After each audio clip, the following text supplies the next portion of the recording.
Welcome to the Emily Knapp Museum virtual tour, created and narrated by Mathea Linden. The Emily Knapp Museum occupies the second and third floors of the 1824 Seymour home in Brockport, New York. Inside, we will explore the extensive collection that includes historic and period clothing, furniture, artwork, and more from Brockport's local history. As we go inside to the downstairs entry and stairs, draw your attention to the artwork that hangs on the walls. Pictured are two paintings and a handmade quilt. The paintings that you see were created by Mr. Jerome Fielding, a local artist who was recognized for his painting of Mary Todd Lincoln. His former home can be located at 49 State Street, Brockport, New York. Pictured to the right is a quilt that was handmade by the members of the Sweden Senior Center in 1964. The quilt depicts different buildings from around the Brockport area as they would have appeared in the late 1800s.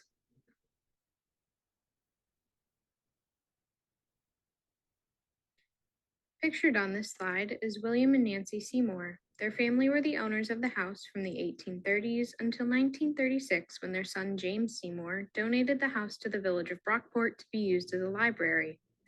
The portraits that you see were found in a trunk in the attic when the building initially became a museum. The portrait of Nancy Seymour was found damaged and in poor condition. In order to be displayed, it underwent conservation treatment to repair the damage and restore it to its former condition. As we move to travel up the stairs and onto the second floor, the first room that we come across is the Mary Jane Holmes room. Mary Jane Holmes was a very prominent local female authoress in the 1800s. Over the course of her career, she wrote over 40 novels and short stories. The cabinet to the right holds a complete collection of her works, and most of which are signed.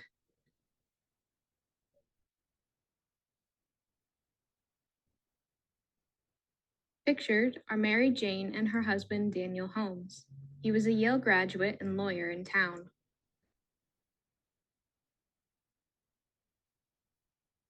Mary Jane also taught Sunday school at St. Luke's Church. Pictured is a portrait of the children she taught and the baptismal font that she and the children raised money for. While the children did raise a large sum of money, it is suspected that Mary Jane paid for the majority of it.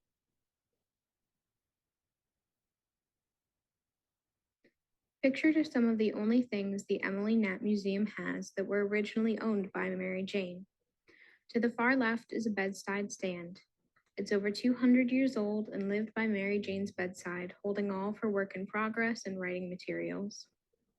The center photo is a vanity that Mary Jane once had.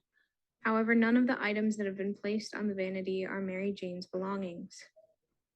Pictured to the right is a napkin from a dinner party hosted by Mary Jane and her husband. They had a tradition that when they were entertaining themselves and all of the guests would sign their names on a napkin to commemorate the evening.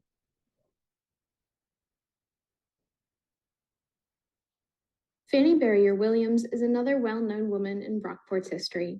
Fannie was born here in Brockport at her childhood home on Erie Street. She completed her education at the Old Normal School, becoming the first Black female graduate of the school. The Old Normal School can be located where Hartwell Hall stands on SUNY Brockport's campus today.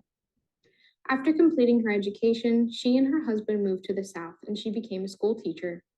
With her occupation, she became more aware of social and societal differences as she quickly became discouraged with the way African American children were treated. Later on in her life, she helped freed African American women in Chicago settle into their new lives by providing support for finding jobs, getting an education, and finding places to live.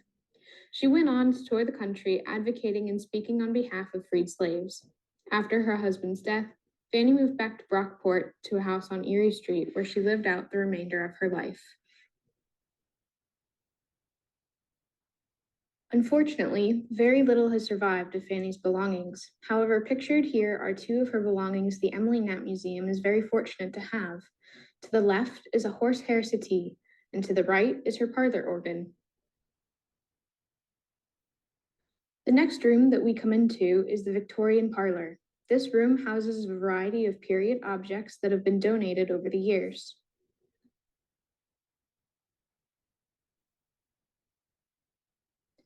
Pictured is a close-up of the wallpaper found in the Victorian parlor. The wallpaper was hand-stamped over 100 years ago and is a replica of the wallpaper at the Governor Gore Mansion in Massachusetts. Pictured in the center is Helen Seymour, the daughter of William and Nancy. Pictured beside her are tiles found on the front of the fireplace in the Victorian parlor. When Nancy was a child in the 1870s, this was her bedroom. The paintings that she made on the tile are copied from Kate Greenway illustrations from the same period. The room to the right of the Victorian parlor is the children's room. It is filled with toys and everyday objects that children of the time period would have played with and used.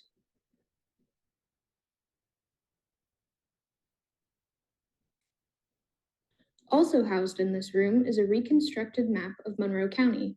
This map was created from 5 separate maps, all of which were in poor condition, and were pieced together to make a complete copy.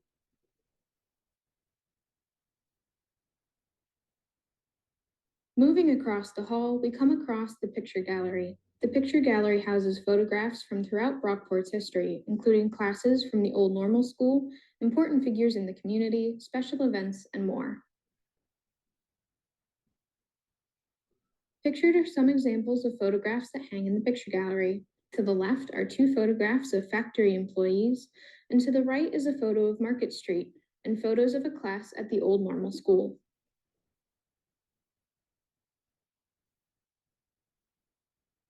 Pictured on the left is a tugboat. Back in the early 1900s, an average of 300 to 400 tugboats traversed the Erie Canal a day. Pictured to the left is a barge that would have been attached to a tugboat and used to transport goods along the Erie Canal.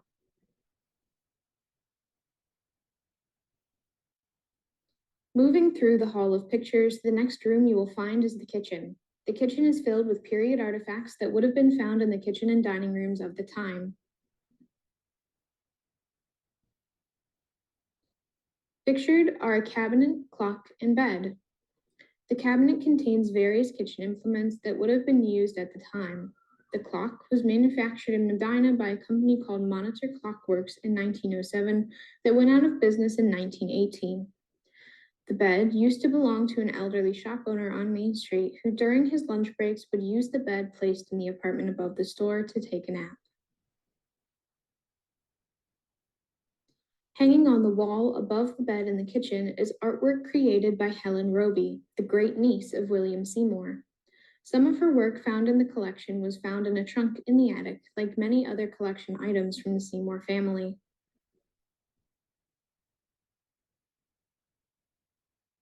Exiting the kitchen and continuing to move down the hall, we come across the Helen Hastings Art Gallery.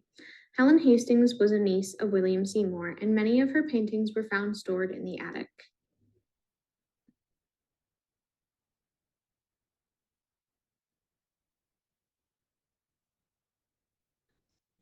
Pictured to the left is Helen Hastings, and to the right is her mother, Evelyn. Pictured is the only original we have on display. It was submitted to the Art Institute of Chicago for a competition. A member of the public found it at a garage sale and donated it to the museum due to its significance in relation to the rest of the collection. We have also found the studies and sketches she completed in preparation of completing this piece. There were over 105 works found in the attic, all of which are in poor condition due to poor environmental conditions over time. Due to the damage found, the original paintings done on board and canvas are unable to be displayed. In order for them to still be shown to the public, a volunteer digitally repaired the damage on a majority of the artwork. After digital restoration was done, facsimiles were created to be displayed. Pictured is an example of the damage and restoration done. To the left is the original painting on board, and to the right is the digitally repaired facsimile.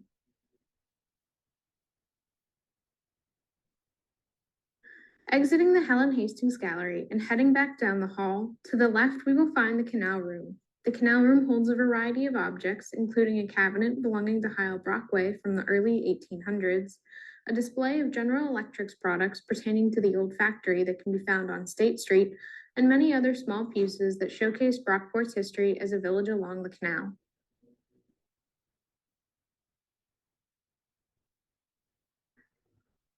Exiting the Canal room, we now head upstairs to the third floor. The first exhibit we see when entering the third floor is the wall of the Brockport Fair.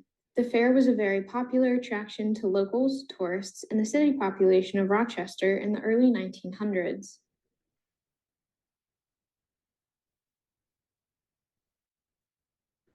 Pictured are a combination of photographs of the fairgrounds, posters promoting the fair, and ribbons given out to the winners of different events.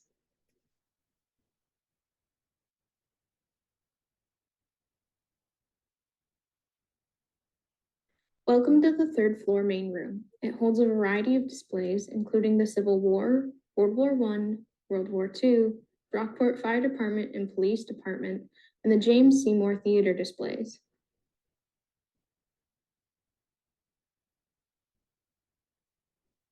Pictured is the Civil War display. It includes many small objects that hold significance to either the time period or the soldiers who fought in the war.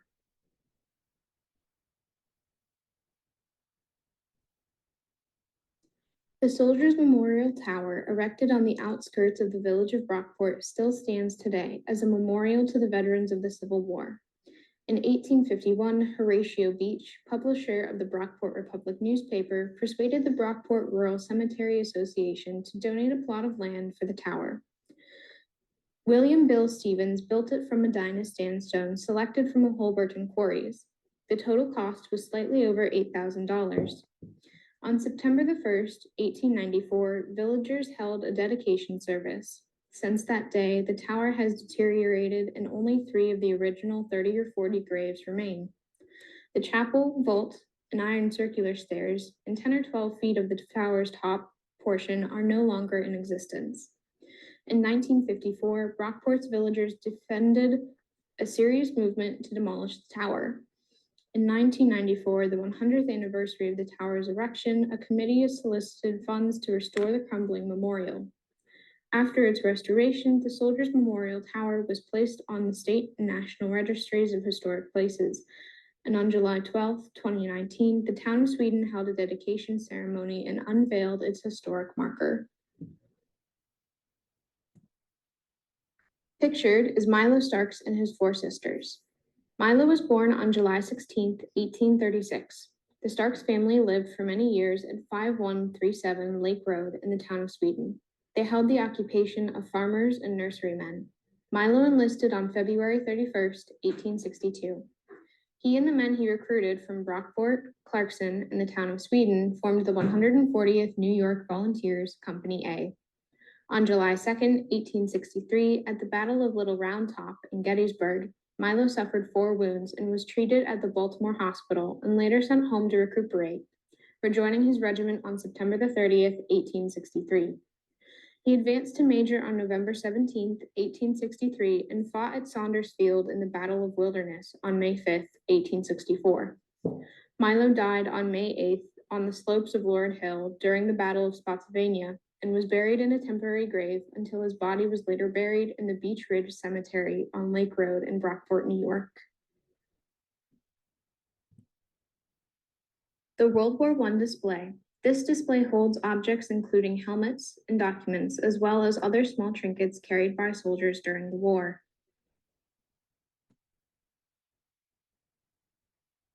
The World War II display. This display consists of uniforms and artifacts from the time period.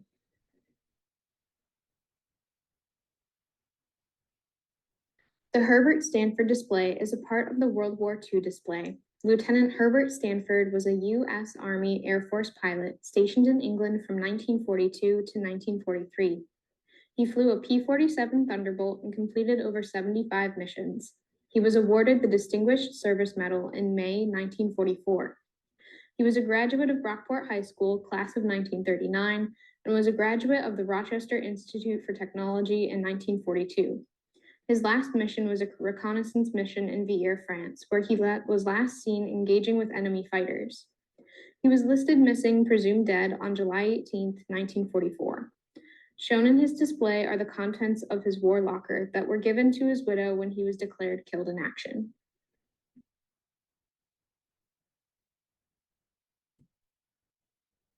The Brockport Fire Department display holds photographs, certificates, and other artifacts commemorating the Brockport Fire Department.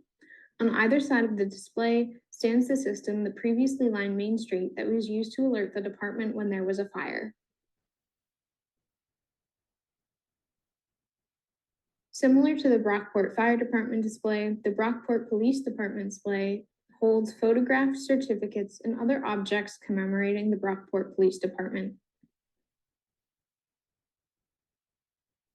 Pictured is a display representing the Theater Club of Brockport, of which James Seymour was a very active member. On display are some costumes from the 1894 production of Iolantha.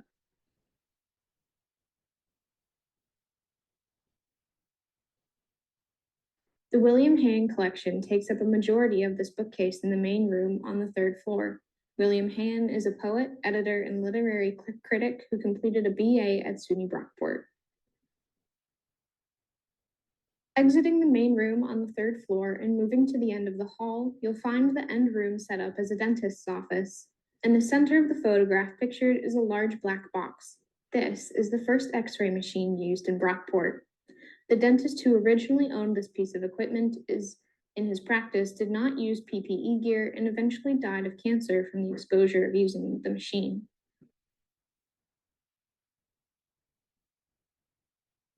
Moving across the hall is the general store. This room is full of objects that had everyday uses that one would have gone downtown to Main Street to purchase at one of the various shops. Some of the objects in this room that represent this time in Brockport's history are the old Dobson's drugstore signs hanging on the wall to the right, and the mannequin in the corner dressed in period clothing.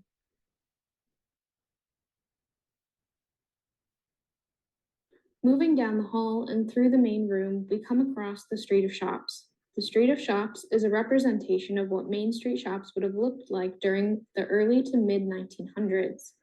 The displays line both sides of this hallway area and contain artifacts from real shops that once lined Main Street.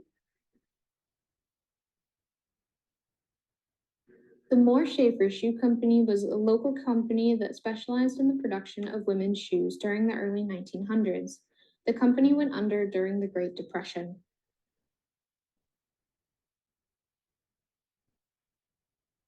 Kimball's was a three-story department store that carried everything from dishes and glassware to furniture, clothing, and games.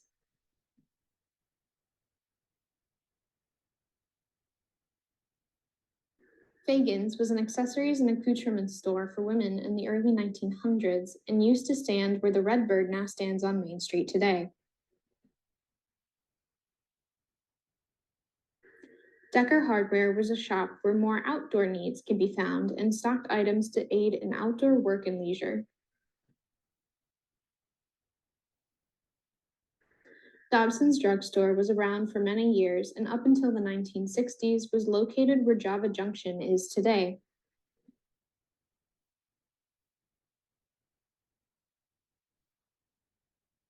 Main Street photography is a representation of the work and life of John Howe Kent. The shop is set up and displayed as if there is a family there to commission and take photographs in the studio. John Howe Kent was a local photographer who was also an art teacher at the Old Normal School. He eventually went on to become the vice president of Kodak. Capen pianos were manufactured by the Brockport Manufacturing Company from 1890 to around the time of the Great Depression. Moving further down the hall and through the Street of Shops, the next and last room on the tour is the Reaper Room. The Reaper Room houses not only a McCormick Reaper, but many other farm and agricultural implements from the time period.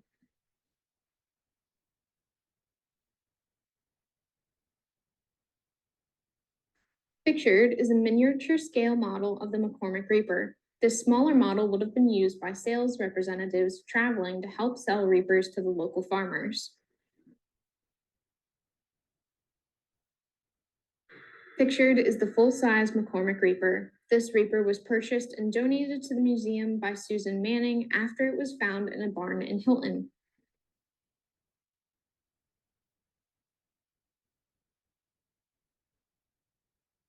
On behalf of the museum, thank you so much for watching the Emily Knapp Museum's virtual tour.